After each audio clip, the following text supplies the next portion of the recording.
All right. Hello. Greetings. Welcome to my booktube channel, Changeling Reader. If you're new here, my name is Adrian, and today we're gonna do my January TBR.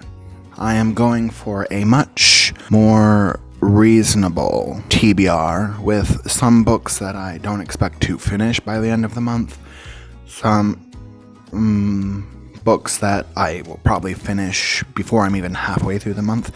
I will say we're already a few days into the month because I, quite frankly, did not have the energy or the time, or there was stuff going on that intervened, so I was like, is it worth trying to record in a hectic environment when getting all the stuff set up to record here takes a lot of effort? Like, you're on top of a bunch of boxes on a chair. Don't know why I need to include that. But anyways, let's dive in. So, I'm just going from the top list down, so the order isn't as important. First is just the Kindle I got last Christmas or the Christmas before that.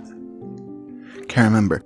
But the main reason I'm having this is just because, well, I actually can't pull up the cover on it, but anyways, I am going to be working on finishing The Shadow of the Gods, which I got on my Kindle because I was reading it with the same friends I read The Turn of the Screw with. I don't know when we're going to talk about it though, but we'll see. After that on the list, I have A Short Course in Kindness by Margot Silk Forest. This was funny. We're back to where I was in August with this one. I didn't actually ever pick it up, but I'm intent on reading it now because I feel like it maybe like on kindness towards others, but I figure it might also just be nice to see if it has anything about kindness to the self. But still, I do want to get better about being kind to people, because I like to think I'm kind-hearted and kind, but recent talks with some people has made it apparent that sometimes I come across passive-aggressive, even though I'm not intending to, and I am just meaning what I'm saying, or I'm saying something that people usually hear in a different way or interpret in a different way normally. That's not how I'm thinking of it. So I figure getting directed in how this sort of thing works might be better.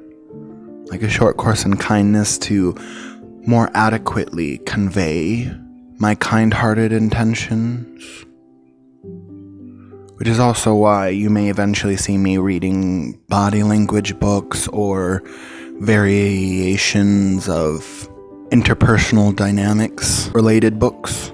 But yeah, so that's A Short Course in Kindness. Just because even I think the best, most kind-hearted person has their times where they forget about being kind, so maybe it might even just be good as a reminder. I don't know why I feel like I needed to explain all that, but I'll just leave it at that.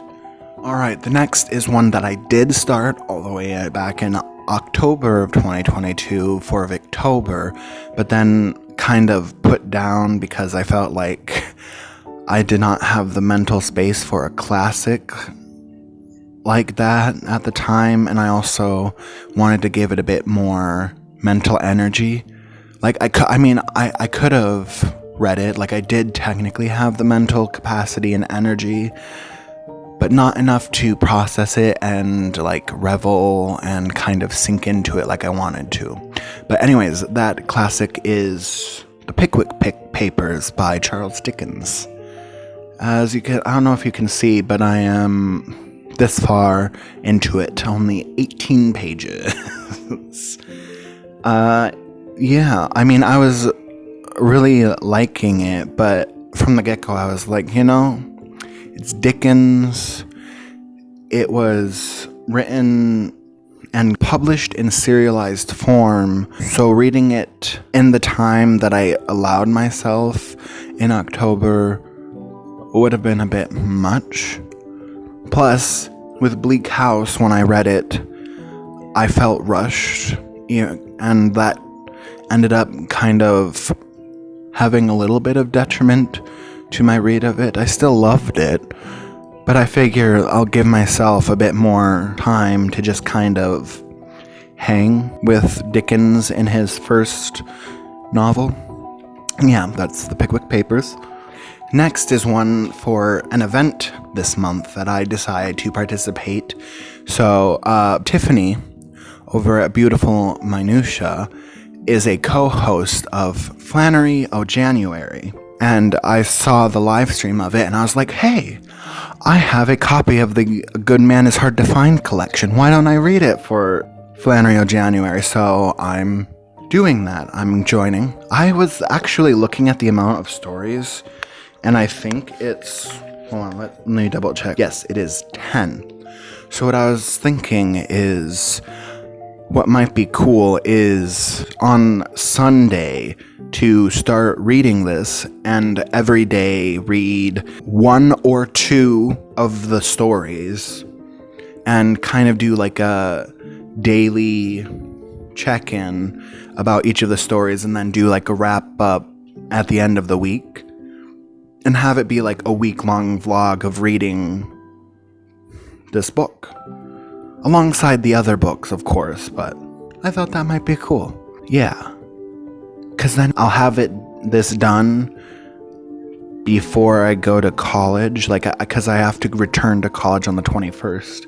So, yeah, it's Flannery O'Connor.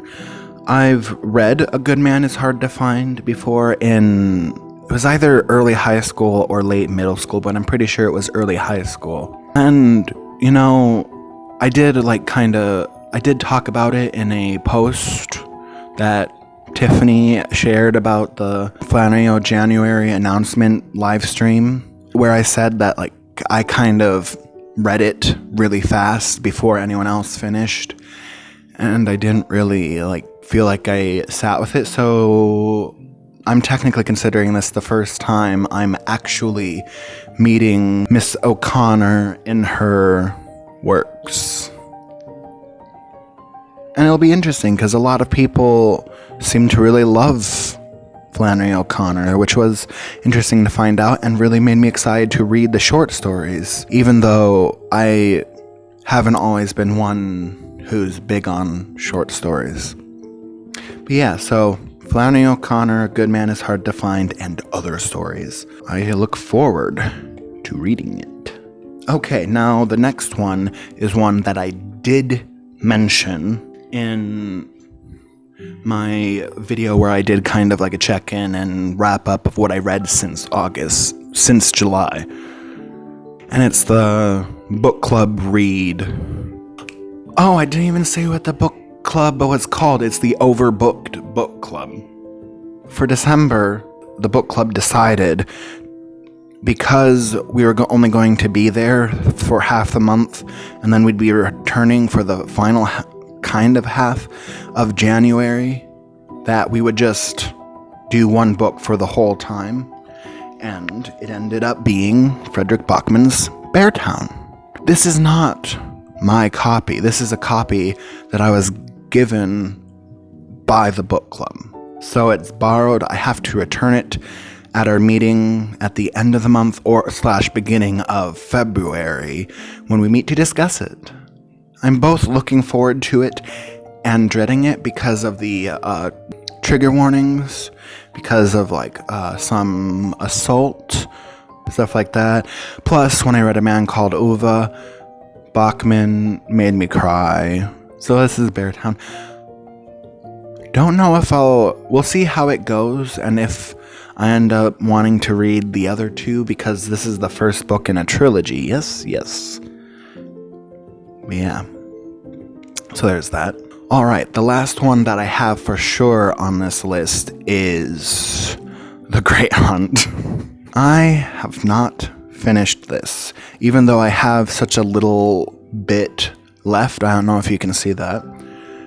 I had to put it down for a bit because the whole bit where we've gotten to I got to the point where the Shanshan were really becoming a strong presence, and a lot of the Egwene being captured, and the slavery dynamics, and the just like the dehumanizing. At the time I was reading it, it was too much. Like I do have a bit of a thing where depending on how an author writes a subject, I can sometimes be over empathetic and thus kind of get emotionally drained and feel sick while reading some of those things. It's why I could not stand my American Lit English course when we covered a couple of the classic slave narratives, as well as the constant barrage of reading and looking at racism, because it felt terrible. It takes a bit of a toll, which is why there's some books that I'm like, I need to take a break. But yeah, I figure since I have so little left, I'll finish it and then continue the third one at some point. But yeah, so that's 6 books that I am going to be working on this January for sure. I basically am leaving the rest up to mood reading. Yeah. I'm trying to think, there was something else that I was thinking of. Oh. I will say, Infinite Jest, depending on what happens when I return to college, I may start that at the end of January. Because with one of the friends that I am reading Shadow of the Gods with, she and I jokingly at first when we first met, because I was like, let's read Infinite Jest in the book club. And a lot of them looked at me like, what? Like, excuse me? And then this girl and I who met there were like, we should read it together. And then now we are going to, because she messaged me that she bought it. She got her own edition. And now I'm weirdly excited because I don't know what it is, but Infinite Jest is one of those books that a lot of people talk about being like a red flag book or something like that when it's on their shelves. But that just makes me want to read it more to know why. Kind of like why I have Ayn Rand, because I just want to get a sense of it, because I know people are like, don't, it's bad, or the philosophy is terrible or stuff, but like Infinite Jest is one that I've had an inkling where I'm like, I might really actually like that. I'm rambling now. You know what? That's the list. Let me...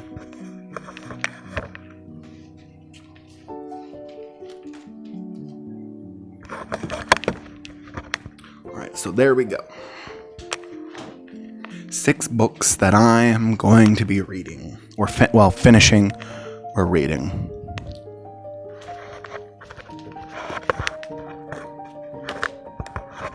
Yeah. That's all the books. I'll see you real soon. I look forward to doing Flannery of January, reading Bear Towns, and finishing The Great Hunt for sure. As well as the other 2. But Pickwick Papers, I'm pretty sure, will go into February, and I am completely fine with that. Because it'll be great to have some Dickens in my birthday month. Alright. Thank you for coming to see me again. Oh, I don't know how that look's gonna come across because it felt creepy. But yeah, thanks for coming. If you enjoyed, please feel free to, I demand you like the video. Share it. That is not the energy we need right now. Oh my goodness. Thank you for watching.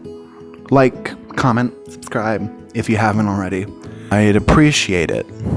I think comments, particularly long comments, are more effective than liking and sharing and boosting a video in the algorithm, but I have no idea. I'm still figuring out making YouTube videos, you know, so yeah, do all the things, and I will see you in the next video. Bye. Ciao.